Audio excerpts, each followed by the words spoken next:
আল্লাহ রাব্বুল আলামিন বলতে চান, বান্দারা, যেখানে তোমাদের সমস্ত প্রচেষ্টা শেষ, যেগুলো তোমাদের স্বাভাবিক দ্বারা আর হওয়া সম্ভব না, যেখানে তোমাদের ব্রেন একেবারেই গিয়ে থমকে যায়, আটকে যায়, এই কাজগুলো তিনি আর করা সম্ভব না, সেই জায়গায় মহান আল্লাহ রাব্বুল আলামিনের কাজ কেবল শুরু। মেরাজের মতো ঘটনা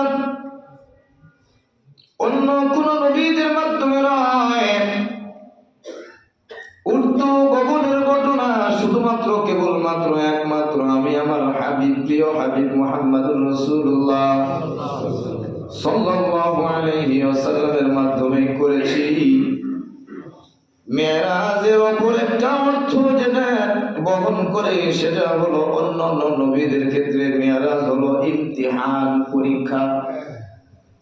হযরত মুসা আলাইহিস সালাতু ওয়াস সালামের মেরাজ হলো তুর পাহাড়ে গিয়ে রোজা রাখো, এরপরে তোমার পরীক্ষায় পাশ করলে তোমাকে ঊর্ধ্বগামী করা হবে, সম্মান তোমার বাড়ায় দেওয়া হবে। মুসা আলাইহিস সালাতু ওয়াস সালামের মেরাজ হলো তুর পাহাড়ে দৌড়াও দৌড়াও, আগুনের জন্য দৌড়াও। এটা হলো হযরত মুসা আলাইহিস সালাতু ওয়াস সালামের মেরাজ।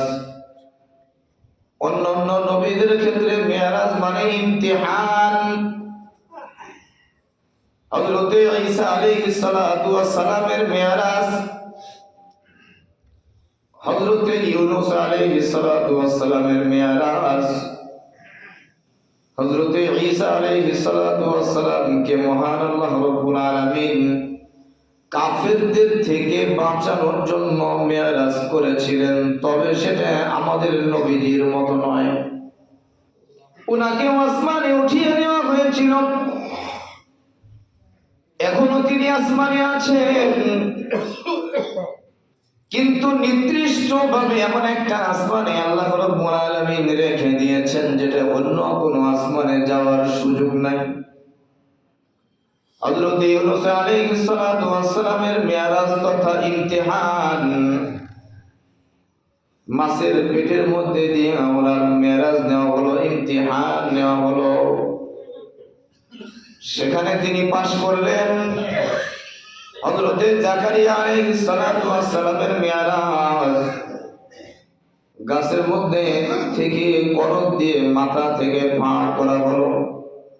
এটাই হলো হযরত জাকারিয়া আলাইহিস সালাতু ওয়াস সালামের ইমতিহান। হযরত ইব্রাহিম আলাইহিস সালাতু ওয়াস সালামের মেরাজ, যেটা হলো বাবা, সেটা হলো আগুনে নিক্ষেপ করা হলো। হযরত ইব্রাহিম আলাইহিস সালাতু ওয়াস সালামের মেরাজ হলো আগুনের মধ্য দিয়ে। হযরত ইসমাঈল আলাইহিস সালাতু ওয়াস সালামের মেরাজ হলো ছুরির তলে নিজের গলাটা কেটে দেওয়া। কিন্তু আমার আপনার নবীর মেরাজটা ইমতিহান না, আমার আপনার নবীর মেরাজ হলো ইনআম। ইনআম শব্দের অর্থ হলো পুরস্কার। জোরে বলেন না সুবহানাল্লাহ। অন্য নবীর ক্ষেত্রে মেরাজ হলো পরীক্ষা, আমার আপনার নবীর ক্ষেত্রে মেরাজ হলো মহান আল্লাহ রাব্বুল আলামিনের পক্ষ থেকে পুরস্কার। আল্লাহর নবীকে বাইতুল্লাহ থেকে নিয়ে বের করে 2 ঘন্টা ধরে বের করে বুরাকে সামনে নিয়ে এসে হাজির।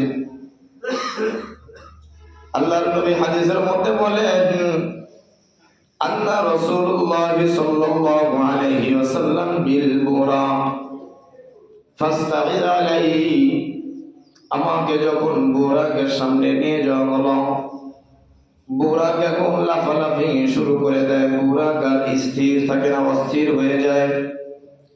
গত জুমায় বলেছিলাম আল্লাহ নবীকে বুরাকের সামনে নিয়ে যাওয়া হলো, বুরাক লাফালাফি শুরু করে দিল। হযরত জিবরাইল আলাইহিস সালাতু ওয়াস সালাম এমন একটা কথা বলেছিলেন, একটা কথাতেই বুরাক একেবারেই স্তব্ধ হয়ে গিয়েছিল। আল্লাহর নবী বলেন ফাকাল লাহু জিবরাইল, হযরত জিবরাইল আলাইহিস সালাতু ওয়াস সালাম বললেন আবি মুহাম্মাদিন তারফাউহা দাইমা, আবি মুহাম্মাদিন তারফাউহা দাইমা। ও বুরাক, আমার সঙ্গে এই মুহূর্তে যে ব্যক্তি দাঁড়িয়ে আছেন তার নাম হলো মুহাম্মদুর রাসূলুল্লাহ সাল্লাল্লাহু আলাইহি ওয়াসাল্লাম। তারফাউহা দা, সমস্ত জগতের মধ্যে আল্লাহ তাআলা তার সম্মানটা সবচাইতে উপরে রেখেছেন। মা রাকিবাকা ফি খালকিল্লাহি আহাদ, মহান আল্লাহ রাব্বুল আলামিন যতগুলো মাখলুক তৈরি করেছেন তার মধ্যে সবচেয়ে উৎকৃষ্ট মাখলুক হলো মুহাম্মদুর রাসূলুল্লাহ সাল্লাল্লাহু আলাইহি ওয়াসাল্লাম। এর চাইতে এর সমকক্ষ জায়গায় আহাদুন অন্য কেউ নাই। আকরামু আলাল্লাহ, আল্লাহ তাআলা আল্লাহর এই বান্দার সম্মান বাড়ায় দিয়েছেন। ক্বালা ফারফাদতু আরাকা, আল্লাহর নবী বলেন হযরত জিবরাইল এতটুকু কথা বলার কারণে সঙ্গে সঙ্গে বোরাকটা একেবারে স্তব্ধ হয়ে যায়। হাদিসের ভাষায় বলা হয় ফারফাদতু আরাকা, শুধুমাত্র বোরাক থমকে দাঁড়িয়ে যায় এতটুকুই নয়, হঠাৎ করে দেখবেন কোন জিনিস যখন ঘটে যায় চোখের সামনে মুহূর্তের মধ্যেই শরীরটা ঘর্মাক্ত হয়ে যায়। অমন ঘটনা অনেক সময় ঘটে কি ঘটে না? রাস্তা দিয়ে যাইতেছেন, অ্যাক্সিডেন্ট হবে ঠিক এমন সময় আল্লাহ তাআলা এমন ভাবে বাঁচায় দিয়েছে, শরীরটা সেকেন্ডের মধ্যে ঘেমে উঠেছে। হয় কি হয় না? অনেকেই কথাই বলেন না, মানে তার জীবনে এরকম ঘটেই নাই, তো কথা বলেন না কেন? আল্লাহর নবী বলেন ফারফাদতু আরাকা, এমন ভাবে থমকে দাঁড়িয়ে যায় বোরাক, সঙ্গে সঙ্গে তার শরীরটা ঘেমে যায়। আল্লাহর নবী বলেন ফারাকিবাহু বিল বুরাক, আমাকে বোরাকের সামনে নিয়ে যাওয়া হলো। عن ابن بريدة رضي الله تعالى عنه عن أبي قال قال رسول الله صلى الله عليه وسلم, হযরত বুরাইদা রাদিয়াল্লাহু তাআলা আনহু তিনি ওনার বাবা থেকে হাদিসটি বর্ণিত করেছেন। ওনার বাবা রাসূল থেকে হাদিসটি বর্ণনা করেন। হযরত বুরাইদা বলেন লাম্মা ইনতাহাইহুনা ইলা বাইতুল মুকাদ্দাস, এই বোরাকের পিঠে চড়ে আল্লাহর নবীকে বাইতুল মুকাদ্দাস পর্যন্ত নিয়ে যাওয়া হয়েছিল। আল্লাহর নবী যখন বোরাকের পিঠে ওঠেন, বোরাকের পিঠে উঠে সামনের দিকে চলার জন্য আল্লাহর নবী সামনের দিকে যায়। বোরাক যখন উপরের দিকে ওঠে, গত জুমায় বলেছিলাম ইনতাহাইতুহু তারাফাদা ইলাইহি, বুরাকের প্রতিটা ধাপ হলো মানুষের নজরের শেষ সীমান্ত, অর্থাৎ মানুষের নজর যত দূর পর্যন্ত যায় বুরাকের প্রতিটি ধাপ এমন ভাবে যায়, তাহলে বুরাকের গতি এটা কম না বেশি? কিতাবের মধ্যে যেটা ধরা হয়েছে বিদ্যুতের গতি 1,86,000 বর্গ মাইল সমান সমান 3 লক্ষ কিলোমিটার সেকেন্ড। বুরাক এটা বারগুন শব্দ থেকে নিয়ে আসা হয়েছে।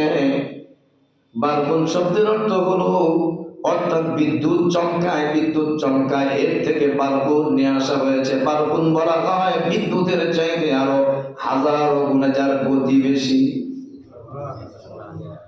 বোরাকের গতি আলোর চাইতে বেশি। আলোর গতি যদি সেকেন্ডে 3 লক্ষ কিলোমিটার হয়, জমিন থেকে নিয়ে প্রথম আসমানের নিচে যেই তারকারাজি দ্বারা আল্লাহ রাব্বুল আলামিন প্রথম আসমানকে সাজিয়েছেন, ইন্না যায়্যানাস সামা আদ-দুনিয়া বিজিনাতিল কাওয়াকিব, এই তারকা খালি চোখে বান্দারা জমিন থেকে দেখে কি দেখে না। এই তারকারাজিগুলো কত উপরে রয়েছে এটা তো বিজ্ঞানরা রিচার্জ করে বের করেছে সবচাইতে দূরবর্তী যে তারকা রয়েছে, এই তারকার নাম হলো কুয়াশা। এই তারকা পর্যন্ত যদি কোনো যানবাহন তৈরি করতে পারে বিদ্যুৎ গতিতে, এমন বাহন যদি কেহ দুনিয়াতে তৈরি করতে পারে, তাহলে এই তারকা পর্যন্ত পৌঁছতে সময় লাগবে 1000 কোটি আলোকবর্ষের সমান।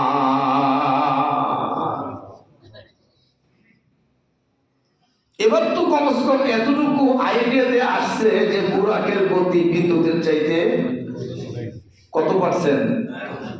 3%। হাজারো গুণে বেশি না কম? বেশি।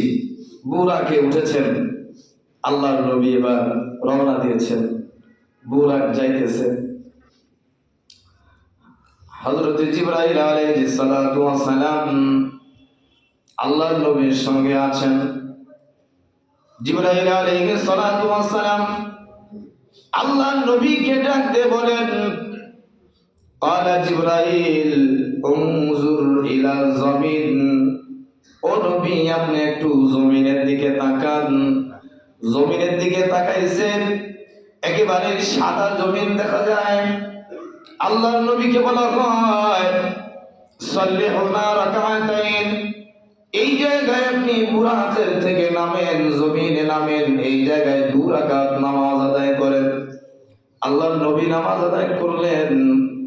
আল্লাহর নবী জিজ্ঞাসা করলেন, ভাই জিবরাইল এই জায়গাটা কোন জায়গা? আল্লাহর নবীকে জিবরাইল বললেন, হুজুর এই জায়গা হলো ইয়াসরিব। বর্তমানে যেই জায়গার নাম হলো ইয়াসরিব, কিছুদিন পরে আল্লাহ তাআলা আপনাকে হিজরতের মাধ্যমে এই জায়গায় পাঠাবে। মজার ঘটনা হলো যেই জায়গায় 2 রাকাত নামাজ আদায় করেছিলেন আল্লাহর নবী, সেই জায়গায় আজকে মদিনাতুল মুনাওয়ারা মসজিদ। আল্লাহর নবীকে আবার বুরাকের পিঠে নেওয়া হলো। বুরাক সামনের দিকে যায়, যাওয়া অবস্থায় আল্লাহর নবীকে আবার জিবরাইল বললেন, উনজুর ইলাল জাবাল, পাহাড়ের দিকে আপনি তাকান। দেখে শুধু পাহাড় আর পাহাড়। সেই জায়গায় বুরাক নিচে নামায় যাওয়া হলো। আল্লাহর নবীকে বলা হলো, এই জায়গায় সাল্লিহুনা রাকাতাইন, এই জায়গায় আপনি 2 রাকাত নামাজ আদায় করেন। এই জায়গায় নামেন, 2 রাকাত নামাজ আদায় করেন। আল্লাহর নবী নামাজ আদায় করলেন। জিজ্ঞাসা করলেন, কোন জায়গায় এটা? আল্লাহর নবী বলেন, মুসা কালিমুল্লাহর নাম আপনি শুনেছেন? কতবার কুরআনুল কারীমের মধ্যে মুসার নাম আসছে? বলে হ্যাঁ। বলে যেই জায়গায় দাঁড়ায় দাঁড়ায় হযরতে মুসা মহান আল্লাহ রাব্বুল আলামিনের সঙ্গে কথা বলতেন, প্রেমালাপ করতেন, আপনি সেই জায়গায় দাঁড়ায় দাঁড়ায় কেবল 2 রাকাত নামাজ আদায় করলেন। আবার বুরাকের পিঠে নেওয়া হলো। বুরাকে নিয়ে আল্লাহর নবীকে নিয়ে হযরতে জিবরাইল মিকাইল 3 জনে একসঙ্গে চলতেছেন। চলতে চলতে চলতে চলতে সামনে অনেক দূর অগ্রসর হওয়ার পরে আবারও নিচে নামায় দিলেন। বুরাক নিচে নামলো। আল্লাহর নবীকে বলা হলো, সাল্লিহুনা রাকাতাইন, এই জায়গায় আপনি নামেন, 2 রাকাত নামাজ আদায় করেন। সেই জায়গায় ছিল খেজুর গাছ। খেজুর গাছের পাশে দাঁড়াইয়া আল্লাহর নবী 2 রাকাত নামাজ আদায় করলেন। নামাজ আদায় শেষে জিবরাইল আলাইহিস সালাতু ওয়াস সালামকে জিজ্ঞাসা করা হলো, ভাই জিবরাইল এটা কোন জায়গা? আমি তো চিনলাম না। আল্লাহর নবীকে জিবরাইল বললেন, হুজুর এটা হলো সেই জায়গা ঈসা ইবনে মারইয়াম, মরিয়মের সন্তান ঈসাকে যেই খেজুর গাছের নিচে জন্মগ্রহণ করাইছিলেন আল্লাহ রাব্বুল আলামিন, এইটাই হলো সেই জায়গা ঈসা ইবনে মরিয়ম, যেই মরিয়ম জান্নাতের মধ্যে আপনার বিবি হবে। যেই জায়গায় ঈসাকে জন্ম দিতে গিয়ে মরিয়ম বলেছিল, ইয়া লাইতানি মিতু ক্বাবলা হাযা, ও আল্লাহ এত কষ্ট, এত কষ্ট, এই সন্তান জন্ম দিতে গিয়ে এত কষ্ট, এর চাইতে বলা হয় আমার মৃত্যুটাই অনেক সহজ ছিল। এই জায়গা হলো সেই জায়গা, সেই জায়গায় নবীজি 2 রাকাত নামাজ আদায় করলেন। আবার বুরাকে নেওয়া হলো, বুরাকে নিয়ে সামনের দিকে চলতেছিলেন। আল্লাহর নবী দেখেন সামনের দিকে রাস্তা দেখা যায়, একটা রাস্তা থেকে একটা বুড়া মানুষ ডাকতেছে, ইয়া মুহাম্মদ তল হিনা, ও মুহাম্মদ এইদিকে আসো, এইদিকে আসো, এইদিকে আসো। আল্লাহর নবী বুড়ার দিকে নজর দিলেন না, অন্য দিকে তাকিয়ে রইলেন। হযরতে জিবরাইলকে জিজ্ঞাসা করলেন, জিবরাইল এই বুড়া মানুষ কে? আল্লাহর নবীকে জিবরাইল বললেন, হুজুর এটা কোনো মানুষ না, এটাই হলো আযাজিল। চিনেন তো আযাজিল কে? চিনেন না? শয়তান, শয়তানকে চিনেন তো? বলে হুজুর চোখে দেখি নাই তো। হ্যাঁ, এটাই হলো ইবলিস। আপনি যদি তার ডাকে সাড়া দিতেন, তার ডাকে সাড়া দেওয়ার কারণে আপনার উম্মতরা মহান আল্লাহ রাব্বুল আলামিনের ডাকে সাড়া না দিয়ে সর্বদা সকল উম্মতগুলো ইবলিসের ডাকে সাড়া দিত, সমস্ত উম্মত পথভ্রষ্ট হয়ে যেত। আপনি তার ডাকে সাড়া দেন নাই, এর কারণে আপনার উম্মতের জন্য ভালো হয়েছে। সামনের দিকে গিয়ে দেখেন আরেকজন বুড়ি মানুষ আল্লাহর নবীকে ডাক দেয়, ইয়া মুহাম্মদ তাআল হিনা, ও মুহাম্মদ তুমি এদিকে আসো, তুমি আমার দিকে আসো। আল্লাহর নবী দেখেন বুড়ির দিকে একবার তাকিয়ে দেখেন, এত বুড়ি, এত বুড়ি, এত বুড়ি, তার শরীরটা ঠিক মতো নিয়ে দাঁড়িয়ে থাকতে পারছে না, পড়ে যাবে যাবে ভাব। হযরতে জিবরাইলকে জিজ্ঞাসা করা হলো, জিবরাইল আলাইহিস সালাতু ওয়াস সালাম বললেন, হুজুর এটাই হলো আপনার উম্মতের বদ আমল। অন্য একটা রিওয়ায়াতে আসছে এই বুড়ি মানুষের দ্বারাই বোঝানো হয়েছে দুনিয়ার হায়াত আর বেশি দিন নাই। অর্থাৎ এমন বুড়ি বার্ধক্যের কারণে যে মানুষগুলো একেবারেই নড়াচড়া করতে পারে না, থরথর করে কাঁপতে থাকে, এমন মানুষ কি পৃথিবীতে বেশি দিন টিকে থাকে? আপনারা বলেন। আল্লাহর নবীকে হযরতে জিবরাইল বললেন, দুনিয়ার হায়াত আর বেশি দিন নাই। আপনারা বলতে পারেন, হুজুর নবীজি দুনিয়া থেকে চলে যাওয়ার পরেও প্রায় 1450 বছর পর্যন্ত আমরা থাকলাম, আর আপনি বলেন বেশি দিন নাই। আসলে দুনিয়ার হায়াতটা অত্যন্ত ছোট। ওয়া ইন্না ইয়াওমান ইনদা রাব্বিকা কালফি সানাতিন মিম্মা তাউদ্দুন, আখিরাতের একদিন সমান সমান দুনিয়ার 50,000 বছর। নবীজির পরে গেল কয় বছর? 1450 বছর। আখিরাতের একদিন হয়েছে নি? হয়েছে? হযরতে জিবরাইল আলাইহিস সালাতু ওয়াস সালাম বললেন, নবীজি আপনার পরে দুনিয়ার হায়াতটা ততটুকু একটা বুড়ো মানুষ যতটুকু সময় থাকে দুনিয়াতে, সময় বেশি নাই, সময় বেশি নাই। আমরা তো মনে করি অনেক সময় আমাদের আছে, আমলের দিকে কোনো খেয়াল নাই, আমলের দিকে কোনো ভ্রুক্ষেপ নাই, সুন্নতের দিকে তেমন কোনো আগ্রহ নাই, নামাজের ব্যাপারেও কোনো মনের ভিতরে জ্বালাপোড়া নাই। সালাম ফিরানোর সঙ্গে সঙ্গে এই মসজিদে অনেক মুসল্লি আছে, জুমার নামাজ কয় রাকাত আপনারা বলেন দেখি? 2 রাকাত। এজন্য আসে না 2 রাকাত পড়ে চলে যান, একেবারে সাফ সাফ কথা, হুজুর 2 রাকাত, আগেও নাই পরেও নাই। তাই তো দেখি সালাম ফিরে মোনাজাতেও লোক নাই। 2 রাকাত তো ফরজ, আর সুন্নতে মুআক্কাদা পরে 4 রাকাত কে পড়বে? ওই 4 রাকাত নাই, ওটা হুজুর জমা দিয়ে চলে গেলাম, হুজুর আপনি পড়েন।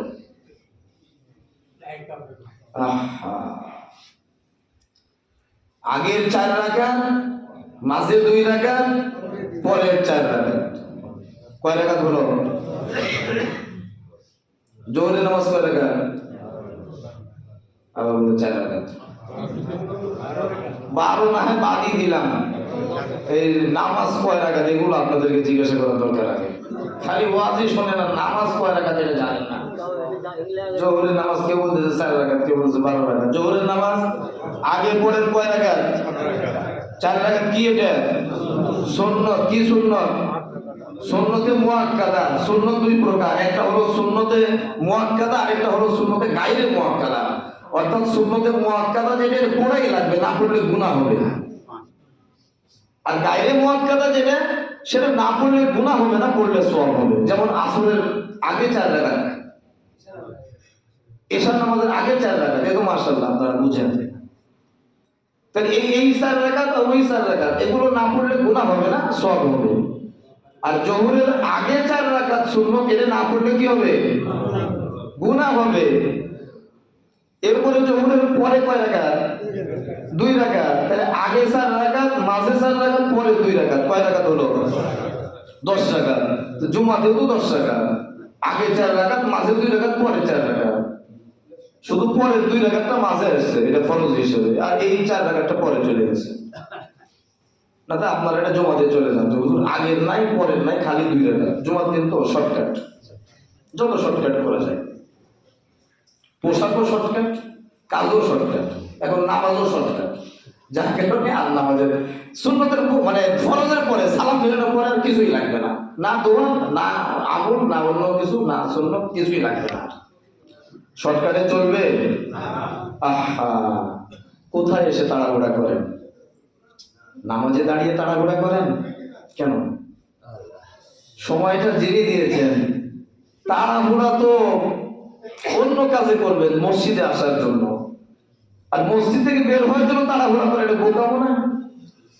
সময় জেনে দিলেন, ওই খালেককে সময় দিতে আপনি কার পূর্ণতা করছেন? এই খালেককে সময় দেওয়ার সময় আপনার নাই। মন খারাপ হইতেছে? আল্লাহ যদি বলে ঠিক আছে, তোর যখন টাইম নাই, আমারও টাইম নাই। আমরা যেমনি ভাবে আল্লাহকে আঙ্গুল দেখাই, আল্লাহ টাইম নাই, পরে 4 রাকাত করবো, এই টাইম আমার হাতে নাই। আল্লাহ যদি বলে ঠিক আছে, আমারও টাইম নাই, তাহলে আমরা বলি আল্লাহ টাইম নাই, আল্লাহ যদি বলে টাইম নাই, তাহলে তো দুনিয়ায় শেষ, দুনিয়ায় শেষ। এই জন্য মসজিদ এসে তাড়াহুড়া করবেন না। 2 রাকাত পড়েন, ভালোভাবে পড়েন। যেগুলো না পড়লে গুনাহ হবে এগুলো তো পড়েন। দৌড় মারেন কেন? বাড়িতে খানা অন্য মানুষ খেয়ে দিবে না, খানা শেষ হয়ে যাবে। পরে 4 রাকাত পড়বো তো ইনশাআল্লাহ। অনেকেই চুপ মুখ বুঝে আছে, যতই বলেন পড়ছি না। হ্যাঁ, পড়তে হবে। আসেন 3 নাম্বার, সামনের দিকে যাওয়ার সময় আল্লাহর নবী থেকে সুন্দরী একটা মেয়ে দেখা যায়। সুন্দরী মেয়ে আল্লাহর নবীকে ডাকছেন। আল্লাহর নবী সুন্দরী মেয়ের দিকে নজর দিলেন না, দেখে চোখটা ঘুরে নিলেন। জিবরাইলকে জিজ্ঞাসা করলেন, জিবরাইল কে এটা? হযরত জিবরাইল আলাইহিস সালাতু ওয়াস সালাম বললেন, এটা হলো দুনিয়ার চাকচিক্য। যারা দুনিয়াতে পড়ে, দুনিয়ার মোহে পড়ে, যারা দুনিয়ার চাকচিক্যে পড়ে যারা আখিরাতকে ভুলে যাবে, এটা হলো দুনিয়ার চাকচিক্য। যে সুন্দর একটা রমণী আকৃতি দিয়ে আপনার সামনে তুলে ধরা হলো, আপনি যদি এই সুন্দরী রমণীর দিকে তাকিয়ে থাকতেন, কথা বলতেন, তার ডাকে সাড়া দিতেন, তাহলে আপনার উম্মতরা দুনিয়া নিয়েই ব্যস্ত হয়ে থাকতো। আপনি যেহেতু সাড়া দেন নাই, যদিও অনেক উম্মত দুনিয়া নিয়ে ব্যস্ত থাকবে, এরপরেও আপনার কিছু উম্মত তারা আখিরাতের পাগল হয়ে যাবে। আল্লাহর নবী বলেন, লাম্মা ইলতাফাইতুহু, আমি তার ধ্বংস চাই। কার ধ্বংস? ওই মহিলা? অনেকেই বলে হ, ওই মহিলার না, দুনিয়ার, দুনিয়ার চাকচিক্যে। অর্থাৎ আল্লাহর নবী তো এখনো কাঁদছেন আপনার আমার জন্য। এই জন্য আল্লাহর নবী বলেন, লাম্মা ইলতাফাইতুহু, আমি তার ধ্বংস চাই। অর্থাৎ এই দুনিয়ার চাকচিক্যের ধ্বংস আমি চাই, যেই চাকচিক্যের মোহে পড়ে আমার উম্মতরা আখিরাতকে ভুলে যাবে। আল্লাহর নবীকে বোরাকের মধ্যে উঠায়া সামনের দিকে নিয়ে যাওয়া হয়। এবার ডান দিক থেকে সালাম, আসসালামু আলাইকা ইয়া রাসূলুল্লাহ। আল্লাহর নবী সালামের আওয়াজ কানে শুনতে পাইলেন, বাম দিকে তাকাইলেন, বাম দিক থেকে আওয়াজ আসসালামু আলাইকা ইয়া আউয়াল। আবার ডান দিক থেকে আওয়াজ আসে আসসালামু আলাইকা ইয়া আখির। তিন দিক থেকে তিনটা সালাম, ডান দিক থেকে দুইটা, বাম দিক থেকে একটা। হযরত জিবরাইলকে জিজ্ঞাসা করা হলো, জিবরাইল বলেন হুজুর, প্রথমে যিনি আপনাকে সালাম দিয়েছেন তিনি হলেন হযরতে ইব্রাহিম আলাইহিস সালাতু ওয়াস সালাম। দ্বিতীয়বার যে ব্যক্তি সালাম দিয়েছেন আপনাকে তিনি হলেন মুসা কালিমুল্লাহ। তৃতীয় সালাম যিনি দিয়েছেন আসসালামু আলাইকা ইয়া আখির, ওগো শেষ নবী আপনার উপরে শান্তি বর্ষিত হোক, ইনি অন্য কেউ নন, ইনি হলেন হযরতে ঈসা আলাইহিস সালাতু ওয়াস সালাম। আল্লাহর নবী বলেন এরপরে আন লাম্মা ইনতাহাইতুহু ইলা বাইতুল মুকাদ্দাস, এরপরে আমি বাইতুল মুকাদ্দাস পর্যন্ত আমি চলে গেলাম। বাইতুল মুকাদ্দাস পর্যন্ত যখন আমি পৌঁছে গেলাম, ক্বালা জিবরাইল বিইসবাইহি ফাফারাকা বিহিল হাজারু বিহি ওয়াশাদ্দাল বারাক। আল্লাহর নবী বলেন আমি যখন বাইতুল মুকাদ্দাসের পাশে চলে গেলাম, ওখানে বুরাক থেকে আমাকে নামানো হলো। এক জায়গায় জিবরাইলের আঙ্গুল দিয়ে ক্বালা জিবরাইল বিইসবাইহি ফাফারাকা, জিবরাইলের একটা আঙ্গুলি পাথরের মধ্যে ঢুকায় দিয়া পাথরকে ফাটায় দেওয়া হলো, পাথরকে কানা করে দেওয়া হলো। আল্লাহর নবী বলেন ওয়াশাদ্দা বিহিল বারাক, এই জায়গায় বুরাককে বাঁধায় করা হলো, বুরাকের রশিটা বাঁধা হলো। বুরাকের রশি বেঁধে দিয়া আল্লাহর নবী বলেন রাকিবতুহু ফি উদিয়াত বিল বাইতুল মুকাদ্দাস, এরপরে আমি বাইতুল মুকাদ্দাসের ভিতরে আমি প্রবেশ করলাম। ক্বাদ দাখালাত ফিল মসজিদি ফাসাল্লা হিনা রাকাতাইন, জোরে বলেন না সুবহানাল্লাহ। বাইতুল মুকাদ্দাসের মধ্যে আমি প্রবেশ করলাম, প্রবেশ করে আমি যেটা দেখি আনজুর ইলা মুসা, সিপসিপে একটা লোক দাঁড়িয়ে আছে, নামাজের মধ্যে দাঁড়িয়ে আছে। তিনি নামাজ আদায় করছেন 2 রাকাত। কয় রাকাত? 2 রাকাত নামাজ আদায় করছেন। তার লম্বা চড়া মানুষ, সিপসিপে মানুষ, লম্বা চড়া মানুষ, সিপসিপে মানুষ, এমন মানুষ চুলগুলো আঁকা বাঁকা দেখা যায়, খুব সুন্দর দেখা যায়। চুলের মধ্যে মনে হয় পানির ঢেউ খাচ্ছে, এমন সুন্দর চুলওয়ালা একজন মানুষ। আমি জিবরাইলকে জিজ্ঞাসা করলাম, ভাই জিবরাইল কে? আল্লাহর নবীকে জিবরাইল বললেন তিনি হলেন মুসা কালিমুল্লাহ।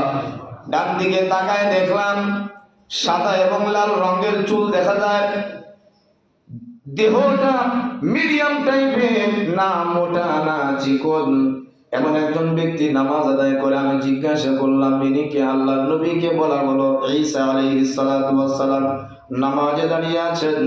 তৃতীয় ব্যক্তি দেখলাম নামাজ পড়তেছেন, আর মসজিদে সকল মানুষ বসে আছে, আপনাদের মতো মুসল্লিদের আকৃতিতে বসে আছে, অন্য কোনো মানুষ নয়। যত লক্ষ নবী রাসূল আল্লাহ তাআলা দুনিয়ায় পাঠিয়েছিলেন, সমস্ত নবী রাসূলগণ নামাজের জন্য যে মসজিদে অপেক্ষা করছিলেন, ইমামতি যেই লোকটা করবেন তিনি হলেন আপনার আমার নবী মুহাম্মদুর রাসূলুল্লাহ সাল্লাল্লাহু আলাইহি ওয়াসাল্লাম। সহস্র লক্ষ বা তার চাইতে কম বেশি নবী রাসূল সকলেই মিলে অপেক্ষা করছিলেন বাইতুল মুকাদ্দাসে। এখানে নামাজ হবে, এরপরের আলোচনা পরে হবে ইনশাআল্লাহ। তারপরে কি ঘটলো, মেরাজের কি ঘটনা ঘটলো, আল্লাহর নবী কতদূর পর্যন্ত গেলেন, এগুলো আমরা শুনবো কোরআন হাদিস থেকে ইনশাআল্লাহ। আল্লাহ তাআলা আমাদের সকলকে